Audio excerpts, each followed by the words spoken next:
prescrire un médicament à une femme enceinte, c'est un vrai casse-tête. D'un côté, il faut absolument traiter la mère pour des pathologies qui peuvent être graves, et de l'autre, chaque molécule est un suspect potentiel pour le fœtus. C'est une tension permanente. C'est exactement ça, une tension. Et le cœur du problème, les sources le montrent bien, c'est le placenta. Ah oui? On l'imagine souvent comme une barrière ininfranchissable, mais en fait, c'est plutôt un filtre. Un filtre très sélectif. Sélectif, mais pas pour tout. Non, justement. Pour la plupart des médicaments, qui sont des petites molécules, on parle de moins de 1000 Dalton, ce filtre est une porte ouverte. Du coup, presque tout passe. Et c'est là que le danger commence, en fait. Exactement. Aujourd'hui, on va donc plonger dans une pile de guides pharmacologiques, de ressources cliniques, pour essayer de comprendre comment les médecins naviguent dans ce véritable champ de mine. On va voir les solutions pour les maux les plus courants, la stratégie assez surprenante de l'aspirine, et on finira par la liste noire des médicaments à ne jamais approcher. Alors, commençons par 3 situations très fréquentes, les nausées, l'hypertension et le diabète. On va voir qu'il y a un même principe de prudence qui s'applique à chaque fois.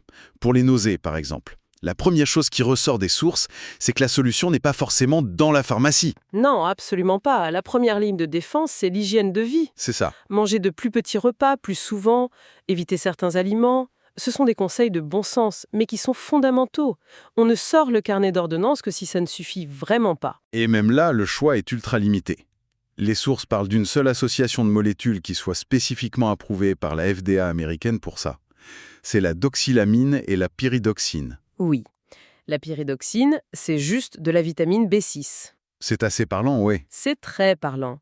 Ça montre à quel point le niveau d'exigence en matière de sécurité est élevé. On commence par une vitamine. La doxylamine, elle, est un antihistaminique. Et cette combinaison est devenue la référence parce qu'on a des décennies de données qui montrent son innocuité. Les sources mentionnent aussi d'autres antihistaminiques, comme la prométhazine. Est-ce qu'on sait pourquoi ils sont considérés comme sûrs? C'est le même principe? C'est exactement le même principe. Pour la plupart, c'est leur ancienneté qui parle pour eux. D'accord. La prométhazine, par exemple, elle est utilisée depuis si longtemps et par tant de femmes que l'absence de signal d'alarme au fil des décennies, c'est devenu une preuve de sécurité en soi. C'est une sécurité par l'expérience. C'est fascinant. C'est donc moins une compréhension parfaite de chaque mécanisme moléculaire que de la pure statistique de l'expérience accumulée. Dans ce domaine, c'est la règle d'or. Et cette règle devient encore plus cruciale quand on passe à des pathologies plus lourdes, comme l'hypertension. Oui, là, les enjeux montent d'un cran, pour la santé de la mère et du bébé. Et encore une fois, les sources pointent vers un vieux médicament comme champion de la sécurité. On parle du méthyldopa. C'est un cas d'école. Ce n'est pas le médicament le plus moderne ou le plus puissant qu'on utilise en dehors de la grossesse, Non, mais il a cet avantage qui est imbattable. Des décennies de données de sécurité. En pharmacologie de la grossesse, l'historique l'emporte presque toujours sur la nouveauté. et comment il fonctionne, concrètement? Les sources disent qu'il réduit la résistance vasculaire périphérique. Pour simplifier, il aide les vaisseaux sanguins à se détendre, D'accord. ce qui permet au sang de circuler avec moins de pression. C'est un peu comme si on passait d'un tuyau d'arrosage très étroit à un plus large. La pression à l'intérieur baisse naturellement.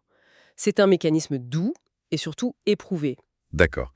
Mais en cas d'urgence, de crise hypertensive, on imagine qu'il faut une action plus rapide. Oui, là, la stratégie change. On va se tourner vers des médicaments comme le labétalol, c'est un bêta-bloquant qu'on peut administrer par voie intraveineuse pour une action quasi immédiate. D'accord. L'hydralazine est aussi une option pour les cas les plus sévères, mais même là, ce sont des molécules avec un historique d'utilisation très solide dans ce contexte précis. Et on voit exactement le même schéma pour le diabète. Que ce soit un diabète qui existait avant ou un diabète gestationnel, les sources sont unanimes. La solution, c'est l'insuline.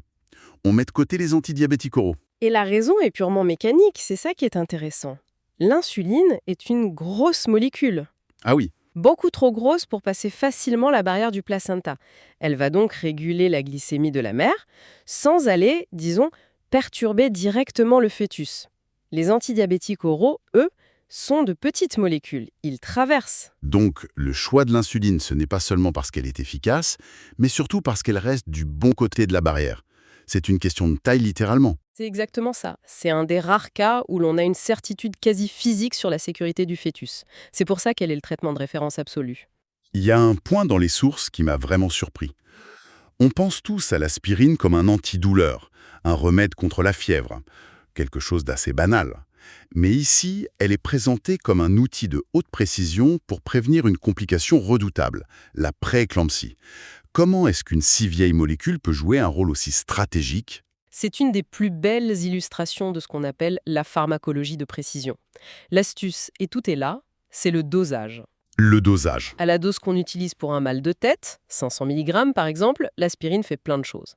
Mais à très faible dose, autour de 80 mg par jour, elle a une action chirurgicale. Et quelle est cette action? Qu'est-ce qu'elle cible si précisément? Elle cible une enzyme bien particulière, la cyclooxygénase 1, la COX-1, qui se trouve dans les plaquettes sanguines. En la bloquant de manière irréversible, elle empêche les plaquettes de produire une substance qui s'appelle le thromboxane A2. Thromboxane A2. Et le thromboxane A2, c'est un peu la colle qui fait que les plaquettes s'agrègent.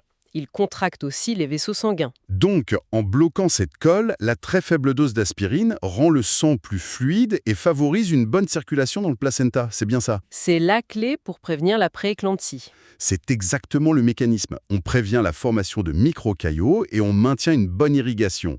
Et ce qui est fascinant, c'est ce qui se passe si on augmente la dose. J'allais y venir. On pourrait se dire plus c'est mieux. Mais apparemment non. Surtout pas, si on dépasse les 325 mg, l'aspirine commence à bloquer une autre enzyme, la COX-2. D'accord. Le problème, c'est que cette COX-2 aide à produire des prostacyclines, qui sont des substances bénéfiques. Elles dilatent les vaisseaux, protègent la paroi de l'estomac. Ah, donc on perd un effet protecteur. Voilà. En bloquant tout, non seulement on perd cet effet, mais on augmente aussi considérablement le risque de saignement. C'est donc un équilibre incroyablement subtil. La faible dose est vraiment la clé pour obtenir l'effet antiplaquettaire qu'on veut, sans les effets secondaires d'une dose plus élevée. C'est une stratégie de sniper pharmacologique. C'est parfaitement dit. Mais ce n'est pas la seule précaution à prendre. Il y a aussi une question de timing qui est absolument critique. Oui, toutes les sources sont très claires là-dessus. Il faut arrêter l'aspirine au 3e trimestre. Pourquoi cette règle est si stricte? Il possède un petit vaisseau sanguin qu'on appelle le canal artériel. Le canal artériel. Oui, il permet au sang de court-circuiter les poumons qui ne fonctionnent pas encore. Or, ce canal est maintenu ouvert par des substances que l'aspirine bloque. Ah, je vois où on va en venir. Si on continue l'aspirine à la fin de la grossesse, on risque de provoquer la fermeture prématurée de ce canal. Et ça peut avoir des conséquences cardiaques très graves pour le bébé à la naissance. Ça illustre parfaitement la complexité du sujet. Un médicament qui est protecteur pendant les 2 premiers tiers de la grossesse peut devenir dangereux dans le dernier. Tout est une question de contexte et de timing. Exactement. Et ça nous amène naturellement à la période la plus critique de toutes, la zone de danger absolu. Le fameux premier trimestre, les sources sont unanimes, la période qui va de la 3e à la 10e semaine de grossesse est celle où le fœtus est le plus vulnérable. C'est la période de l'organogénèse. L'organogénèse. C'est d'un mot un peu technique pour dire quelque chose de très simple et de vertigineux. C'est le moment où tout se construit. Le cœur, le cerveau, le visage, les membres, toutes les pièces du puzzle se mettent en place. Une exposition à une mauvaise molécule à ce moment-là ne va pas causer un simple problème fonctionnel. Mais une malformation structurelle. Exactement, parfois irréversible. Face à un tel enjeu, on comprend la nécessité d'avoir un système pour classer les médicaments en fonction de leur risque. Les documents décrivent en détail le système de classification de la FDA, avec ses fameuses catégories de A à X. C'est un système qui, même s'il est en train d'évoluer un peu, reste très utile pour se repérer. La catégorie A, c'est le Graal. Des études contrôlées chez les femmes enceintes n'ont montré aucun risque, c'est la catégorie la plus sûre, mais elle est quasiment vide. Quasiment vide, d'accord. Ensuite, la catégorie B, c'est pas de preuve de risque chez l'humain. C'est déjà un très bon signal de sécurité. Oui. Et puis vient la catégorie C, et là on entre dans le flou. Le risque est possible.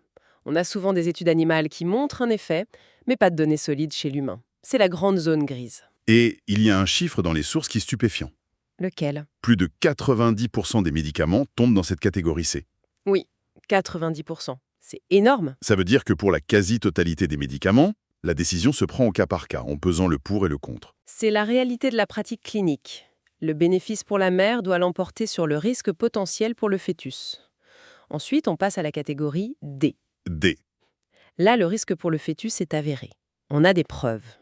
Mais on peut quand même utiliser le médicament si la vie de la mère est en danger et qu'il n'y a pas d'autre solution. Et enfin, le carton rouge absolu, la catégorie X. Contre-indication formelle. Les études ont prouvé que le médicament cause des anomalies fœtales. Les risques sont toujours, sans aucune exception, supérieurs aux bénéfices. On ne doit jamais les utiliser. Pour que ce ne soit pas juste des lettres, les sources donnent des exemples très concrets de ces médicaments tératogènes, ceux de la liste noire. Et certains noms ont marqué l'histoire. Oui, à commencer par la thalidomide, qui est le symbole de cette catastrophe. Bien sûr. Cas de phocomélie, des malformations terribles où les membres sont absents ou raccourcis. C'est le drame qui a fondé la pharmacovigilance moderne. La liste continue avec l'isotrétinoïne, un traitement très efficace contre l'acné sévère. Mais un poison pour le fœtus, il provoque des malformations gravissimes du crâne, du visage, du cœur. L'utilisation de ce médicament est encadrée par des programmes de prévention de la grossesse qui sont extrêmement stricts. Un autre exemple m'a marqué parce qu'il concerne des médicaments que des millions de gens prennent tous les jours. Les inhibiteurs de l'ECA et les ERA-I pour l'hypertension. Absolument. Ce sont des médicaments très courants, très bien tolérés par l'adulte. Mais chez le fœtus, ils peuvent bloquer le développement des reins et des poumons. C'est un exemple parfait du médicament anodin pour l'un qui devient un vrai danger pour l'autre. On trouve aussi dans cette liste des anticonvulsivants, comme le valproate, connu pour augmenter fortement le risque de spina bifida. Un défaut de fermeture de la colonne vertébrale, oui. Ou encore la warfarine, un anticoagulant qui peut causer des anomalies des os, du visage et des hémorragies. Et pour finir, on peut peut-être citer les tétracyclines, une famille d'antibiotiques. Oui, c'est un bon exemple. S'ils sont pris dans la deuxième moitié de la grossesse, ils ne causent pas de malformation majeure, mais ils vont se fixer sur les os et les dents en développement du fœtus. Le résultat, une coloration jaune-brun permanente des dentelets et un possible ralentissement de la croissance osseuse. Ça montre que le danger n'est pas limité au premier trimestre. Bon, alors, si on essaye de tout rassembler, l'idée qui domine, c'est celle d'une vigilance de tous les instants. Chaque prescription pendant une grossesse semble être une analyse bénéfice-risque sur mesure. C'est ça. Avec une préférence écrasante pour les traitements qui ont fait leurs preuves depuis des décennies et une prudence absolue pendant la période de construction des organes. C'est la synthèse parfaite. Et ça souligne deux choses. D'abord, l'importance, quand c'est possible bien sûr, de planifier une grossesse. Ça permet de discuter en amont avec les médecins pour ajuster ou changer un traitement chronique. Oui, Et ensuite, ça montre que le dialogue entre la patiente et l'équipe soignante est la clé de voûte de la sécurité tout au long des 9 mois. c'est vrai. Les sources sont beaucoup concentrées sur les risques liés au fait de prendre des médicaments. Et ça amène une dernière question, une réflexion qu'on peut laisser en suspens. J'écoute. Quels sont les risques, souvent moins visibles, de ne pas traiter une maladie grave ? Si une femme souffre d'épilepsie, de dépression sévère ou d'une maladie auto-immune, ne pas la soigner représente aussi un danger immense pour elle, et donc pour son bébé. Comment cet autre côté de la balance est-il vraiment pesé au quotidien en pratique ?